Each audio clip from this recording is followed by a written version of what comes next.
made peace a symbol of ours. In the name of peace we gather here now. Oh Lord, please make these days of ours on this earth filled with peace. Salamun, salamun, salamun, salam. Salamun, salamun, salamun, salam. Salamun, salamun, salamun, salam. Assalamu alaikum wa rahmatullahi wa barakatuh. This is Waleed Basyouni, the Vice President of Al-Maghrib Institute, and I welcome you in our program, Heroic or Heretic. Welcome. Also, would like to welcome my guests, Brother Ahmed and Brother Omar. May Allah subhanahu wa ta'ala make this a blessed gathering and to guide us to say what is correct.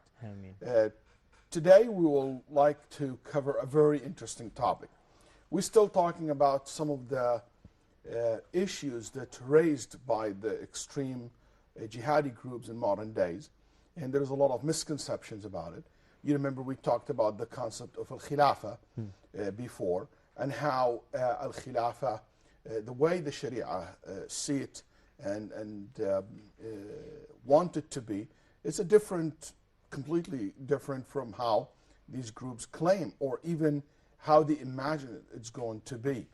You know, it's ironic how Al-Khilafah al-Rashida ala minhaj al-Nubuwah, the Khilafah that it is according to the way of the Prophet ﷺ, it comes through peace, it comes through an environment of freedom. While we see the Khilafah, the invasion by the jihadi groups, is based on what? Is based on killing and fighting. So the best we can say about some of these groups who managed to establish states like Taliban, for example, when they managed to establish their state, it's like many other states exist in the Muslim world today, which is based on the killing and forcing people and fighting their enemy until they submit to them, as well as many other countries. So it's like what we call them al-muluk al-jababira. They are the kings who rule through sword. That's not how al-Khilafah al-Rashida, that Abu Bakr and Umar and Uthman and Ali radiallahu anh, they didn't fight people to elect them or to accept them as the Khalifa. It was willingly the people accepted them, as well as many other in the history. But so many others became the kings or the rulers through fighting and enforcing their leadership over people. Even though the majority or the Ahl Sunnah accept this as acceptable, but they recognize this as not the best way of being an imam or a leader of the country. So we have to remember that. Even if we say he became a leader and eventually take the rule of the region, but the process was not something acceptable in Islam. And this is something sometimes it's kind of missed to be pointed out, or people don't point it out when it comes to these jihadi groups that exist today. Look at them, for example, in Iraq and Syria, how they kill people just to accept them to be leaders. That's not how the Khilafat al-Nabi sallallahu alayhi wa sallam, and when it comes to Abu Bakr and Umar, was. That's one thing we talked about. We talked about the conditions of the Khilafah and so forth. We talked also about the issue of jihad and how the concept of jihad, what that al-jihad means. And we talked about how al-jihad transfer in their sense to be very narrow, and more talk will come about the concept of jihad, inshallah ta'ala, but we just touch upon this very quickly. But we talked about al-hukm bighayri ma anzal Allah, ruling with other than what Allah subhanahu wa ta'ala has revealed. And we said you cannot use this verse and generalize it to make every ruler, everyone who rule without the Sharia, to make them kuffar and take them out of the fold of Islam. We said how the ulama, rahimahullah, from the early generation, from the Sahaba and the successors, and the following generations, understood that this is the minor kufr, not the major kufr. You know, there's one thing also bothered me a lot about this issue, that these jihadist groups, when they talk about the Khilafah, and they talk about ruling with the Sharia, they transfer ruling with Sharia, they see the Sharia rules the same exactly way the Western Islamophobics see the Sharia rules.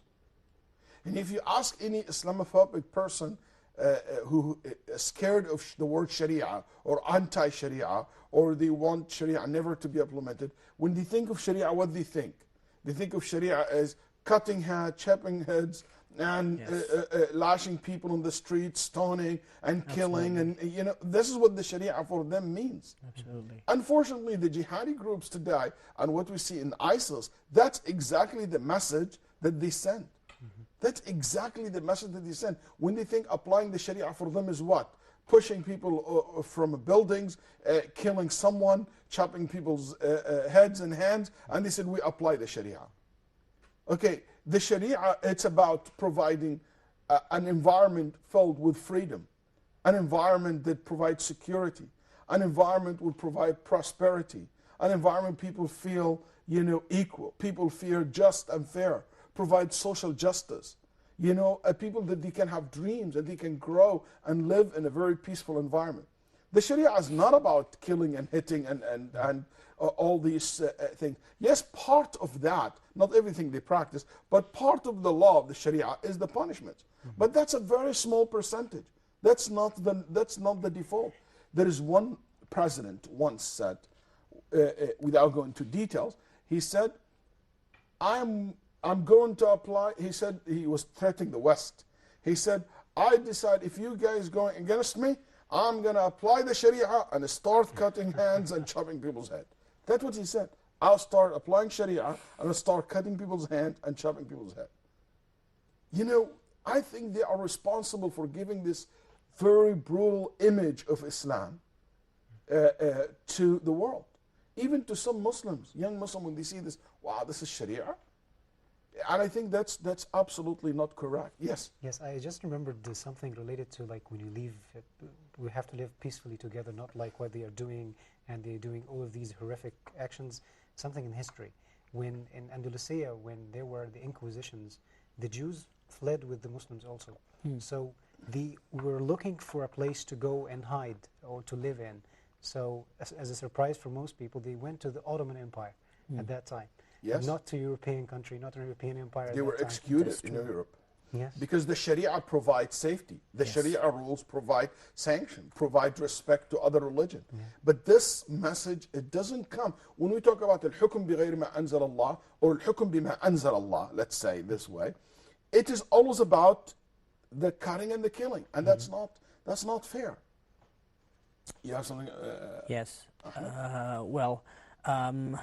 I just want to share a situation.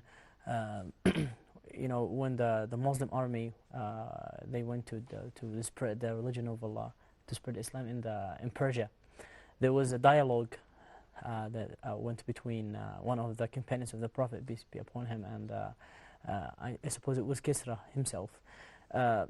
He was he elaborated on the reason why there's jihad in Islam.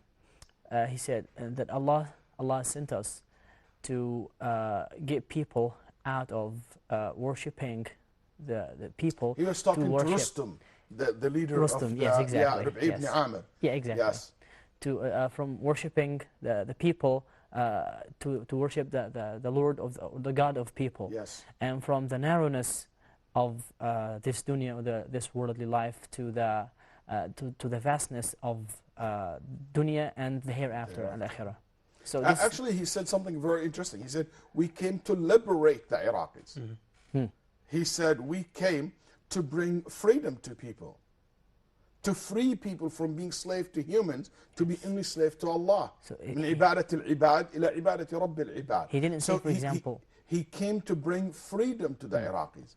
And they brought freedom to Iraqis. And it is different than, in Gulf War II, we said in America we're bringing freedom to the Iraqis, but we didn't provide freedom. And we didn't offer, in my opinion, anything bring freedom. We offered them chaos. Yeah, and if we think about what he said, he didn't say we came here to shed blood and to kill the disbelievers and to make to destroy everything. This either you're kuffari or not.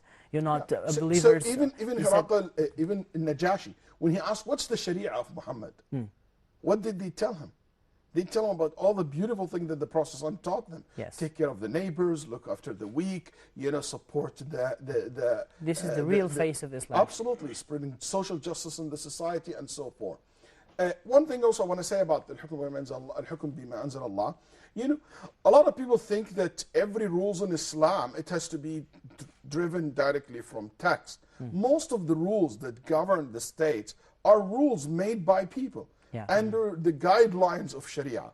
There is, yes, specific rules in business transactions and punishment prescribed by the Sharia, but the vast majority of the rules are man-made law, basically. Yes.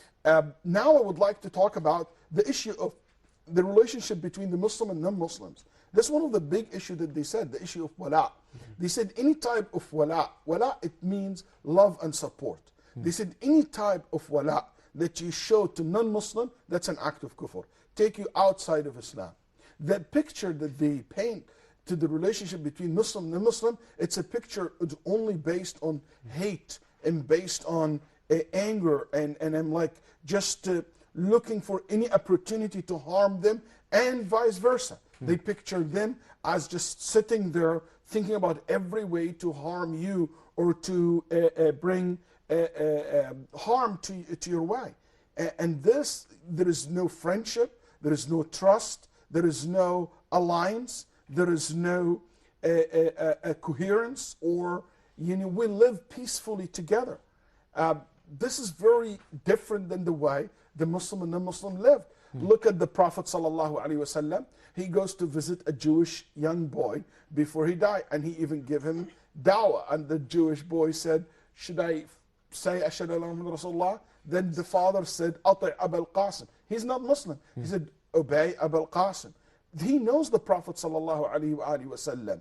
You look at the Jewish in Medina, they sell and they buy and they interact with the Muslim. The Prophet ﷺ died while his shield basically bought by one of the Jewish merchants at that time.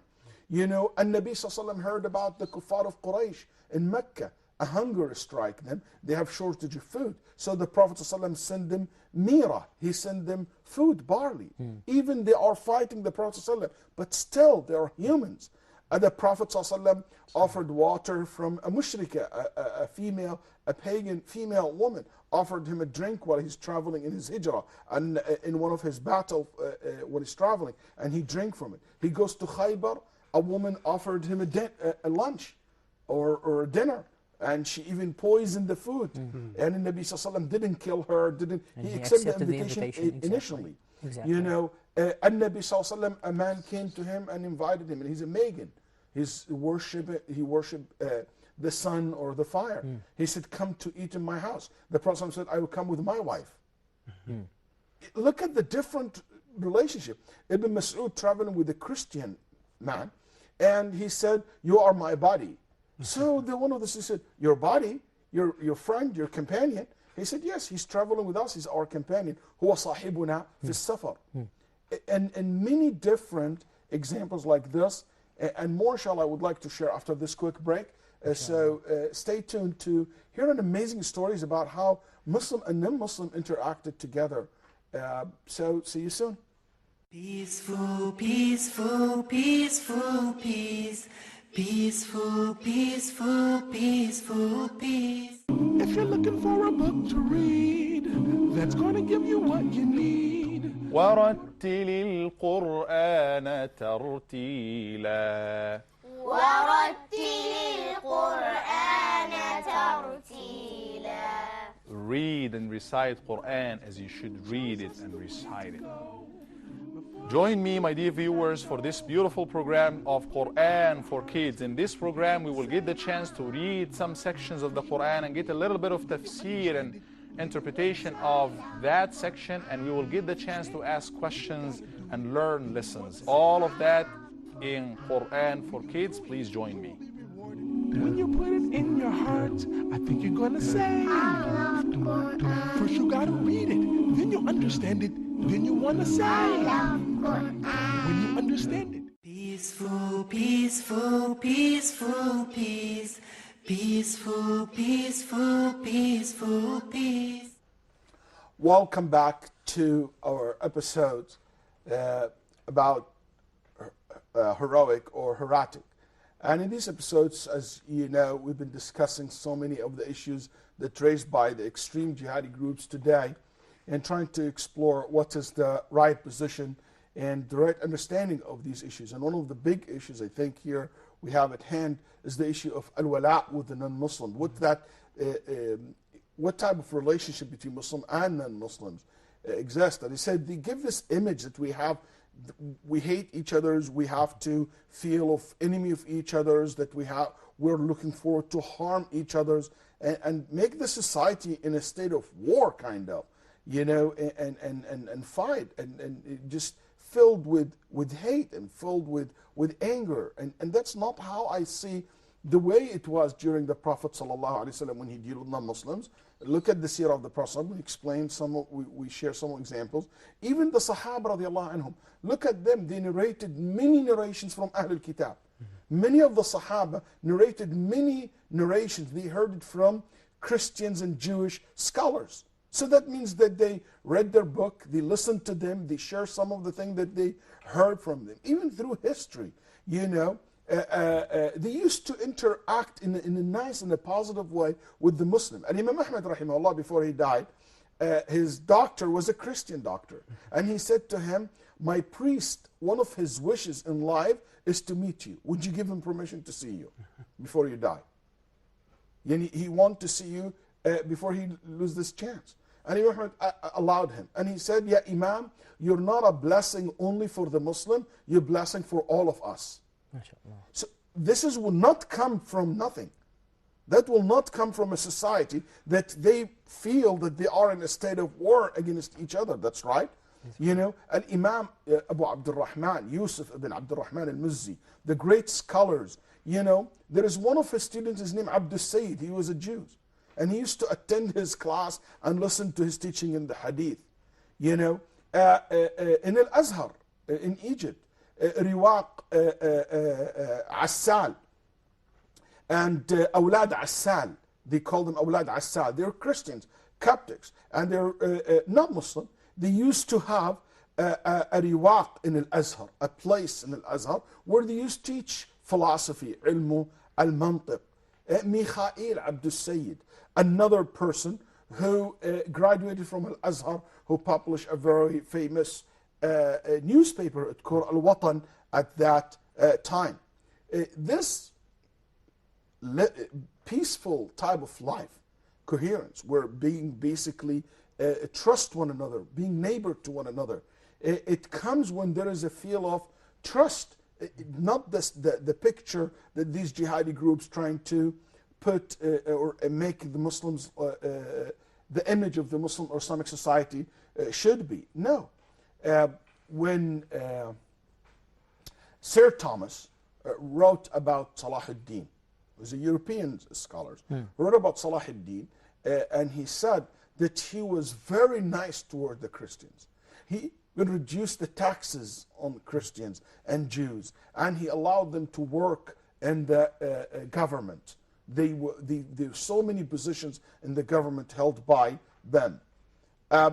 History have saved for us beautiful stories.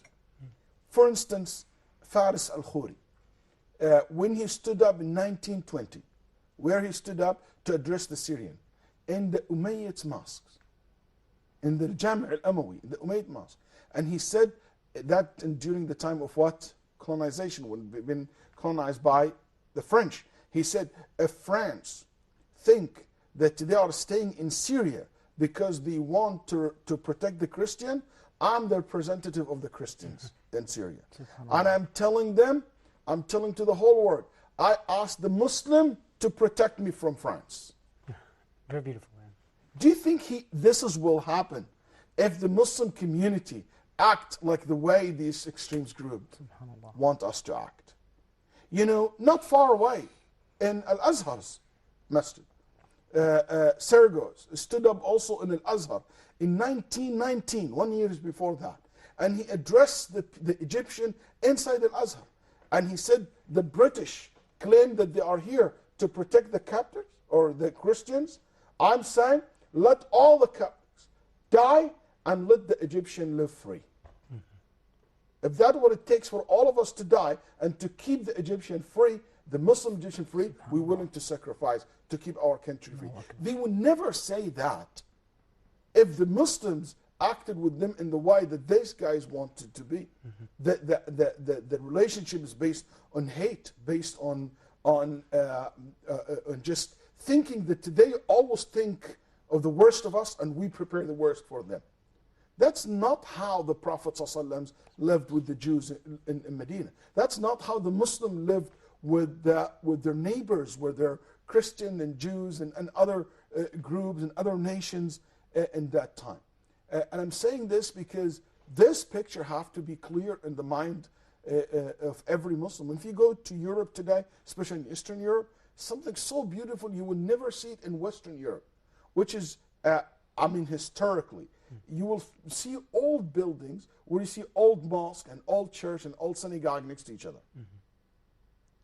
But you will never find old masjid and old church and old synagogue together. You find modern ones because humanity or the Western society have learned from our experience as Muslims how to live in peace. And so many people wrote and said that the one who taught humanity the concept of respecting minorities, religions, or the people's religious rights and minorities' rights are the Muslims. When the Prophet ﷺ signed the treaty with the Jews. And that was the beginning of it. So I'm saying this because unfortunately a lot of our youth today don't know about that. They don't know how beautiful this is. And I always say this to many non-Muslims. I said, yes, I respect a lot in many Western society today how they treat people equally regardless of their religion. But this is how it was in Islam. That's what my religion taught me 1,400 years ago, before this modern civilization come to realize that. But this misunderstanding of the concept of Al-Walaa have destroyed this beautiful religion. Unfortunately, you have a lot of people come to cancel the concept of Al-Walaa, Al-Baraa in Islam. That's also not true. So how can we understand the concept of Al-Walaa? Because it's part of our religion. As I said, Al-Walaa means two things. It means love and support. تعني النصرة والمحبة. And this is levels. Number one, that you love and you support what is kufr. So someone said, I love the concept that the sun is God. I love this concept, I support this concept. This is tawalli, this is muwalat kufriya. It means take the person out of Islam and to be part of that religion that he believes in it, he loves it, and he supports it. So if someone give wala, in that sense, that's kufr. But if al-wala wal-bara, if the love and support comes for sins, I love how it is free, you can do whatever, there is no rules, you drink, you do that. It's not because of the religion, it is because fulfilling your desires. So that's a sin, like any other sin. But also there is a third type of wala, which is love and support for something permissible, something natural. Like you love your wife. You support your wife and she's a Christian or she's a Jewish. I love my father and he's not a Muslim. I love my uncle, I love my father-in-law, I love my neighbor who's not a Muslim. Or, you know what, I know this beautiful organization who they fight cancers, or they help children, or people who are in need of help. So I'm willing to support them, I love their ideas, and I support that. Is that taking me out of the fold of Islam? No. This love and support to this third category is absolutely permissible. And that comes under that category of وَتَعَاوَنُوا عَلَى الْبِرِّ وَالتَّقْوَى. Help one another in what is considered as bir and taqwa, is considered good, what's considered acceptable. So that's that. I hope this is well. See, when you break things down, you do mix between the three. And this is so important versus those who make it so general and make every basically type of wala is considered kufr. And you just take a general statement, يا أيها الذين آمنوا لا تتخذوا اليهود والنصارى أولياء بعضهم أولياء بعض ومن يتولهم منكم فإنه منهم. This is a tawalli. This is a quite different. This is because you basically, you love and you support the kufr. But it doesn't take you out of the fold of Islam. That's why, if you look at the books of fiqh, you will not find one of the issue of ridda, al-Walaa, because they never mention that. Al-ulama rahimahullah. Why? Because al-Walaa is different levels. It's not one level. That's why Allah subhanahu wa ta'ala said in Surah Al-Mumtahina, Ya ayyuha alladhina amanu, la tattakhidhu aduwi wa aduwakum awliya. What Allah called them? Believers. He said, oh, who you believe, don't take them awliya. And this is related to Hatib ibn Abi Balta'a. So Hatib ibn Abi Balta'a have taken them awliya. Did that take them out of Islam? No, because Allah still called him Amanu. He called him a believer. So even with the existence of type of wala to the disbeliever, still he deserved the title of mu'min, the title of Muslim. He didn't strip this title away from him. Because not every type of wala is kufr. Understanding these levels is very important. That's why Shaykh al-Sa'di rahimahullah is even one of the students. And I'm quoting Muhammad al-Wahhab because in the Wahhabi movement, there is a lot of quote from the Wahhabi movement that they say any type of wala is kufr. But that's not true. That's not fair. Shaykh Abdul Latif ibn Hassan al-Shaykh, the grandson of Muhammad al-Wahhab rahimahullah, he said that this is not the general muwala. He differentiated between the levels of the muwala and Sa'di as well. So those people just, they're ignorant in most of the time, and they pick and choose and deceive people, in my opinion, and many times their leaders purposely because they believe something and they look for evidence to support their belief. They're not honest, they don't research, then they believe. They already have the perception, they already have the belief and just looking for justification of them. Ibn Hazm rahimahullah said in the issue of wala for non-Muslims, he said, وَلَا يَدُلُّ عَلَى كُفْرِهِ. This is not kafir, إِجْمَاعٌ وَلَا نَص. You cannot generalize that anyone show any type of kufr. There's no evidence really to support that idea, to make that general statement. As well as Ibn Jarir rahimahullah said, the only one that take the person out of Islam if he mubghidun lit-tawheed, if he hates at-tawheed and he loves the shirk in his tafsir. So it's very specific and very clear. And don't forget, even those who show support to the non-Muslims in their areas, if they do this out of إِلَّا أَن تَتَّقُوا مِنْهُمْ تُقَى, if they do this because they are afraid, because there is a reason, a legit reason behind it, we cannot claim that this is an act of kufr, take them out of the fold of Islam. There is so much to be discussed and so many details can be discussed about this issue, but I think our time comes to an end in this episode. So thank you very much for being here, and I would like to thank all our viewers. Hopefully, inshallah, in the next episode, we discuss more issues related to this topic. Looking forward to see you again, and thank you to all the team that we have here in the studio. Wassalamu alaikum wa rahmatullahi wa barakatuh. Peaceful, peaceful, peaceful, peace. Peaceful, peaceful, peaceful, peace. Peaceful, peaceful, peaceful, peace. Peaceful, peaceful, peaceful, peace. We made peace a symbol of ours. In the name of peace we gather here now. Oh Lord, please make these days of ours on this earth filled with peace. Salamun, salamun, salamun, salam. Salamun, salamun, salamun, salam. Salamun, salamun, salamun, salam. Salamun, salamun, salamun, salam.